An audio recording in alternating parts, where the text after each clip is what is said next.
Okay, so here's my research on the Abner Louima case. I have my notes here, so I'm gonna go over my research, and then in the end, I'll discuss and answer our final discussion questions. Okay, so first, some background on Abner Louima. Abner Louima was a 30-year-old Haitian immigrant living in Brooklyn, New York, when on August 9th, 1997, he was brutally assaulted by NYPD officers after being wrongly arrested outside of a nightclub. He was then taken to the 70th precinct, where he was sexually assaulted and tortured with a broken broomstick by Officer Justin Volpe in a bathroom. This case was very important, and this is because his case became a national and international symbol of police brutality and abuse of power. It highlighted how officers could operate with near total impunity inside precincts, places that should be safe.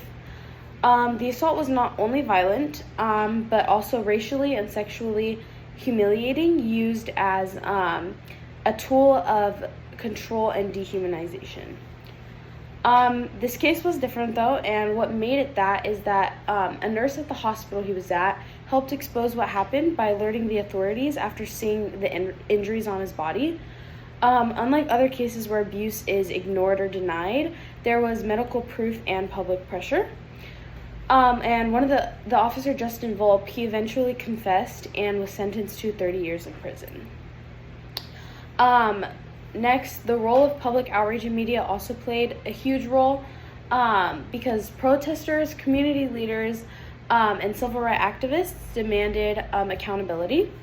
And the phrase, "Remember Abner Louima," became a rallying cry, and the case showed how media coverage and public support can push for justice.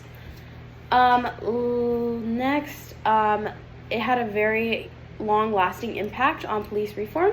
It led calls from more civilian oversight of police departments, and thankfully NYPD made some changes to how misconduct is reported and investigated.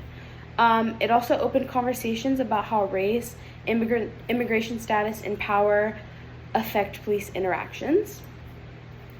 Lastly, I have a personal reflection on the case. So basically what just really stood out to me overall after learning a lot about this case is how long it took for justice to happen and how it almost didn't.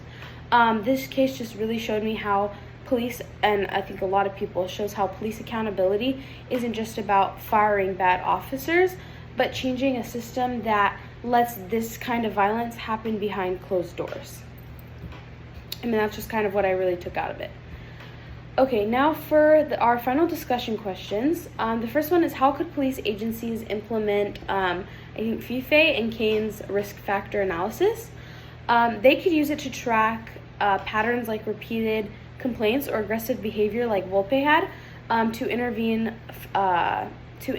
before abuse happens. Next is, how can Jones-informed bias training be used in police education? It would help officers recognize and manage bias, especially racial and cultural bias, which clearly played a huge role in Louima's case and his brutal treatment. And lastly, what authority should civilian review boards have? I think they need power to investigate, access records, and enforce consequences. So cases like Louima's aren't ignored or in the end covered up. That's all.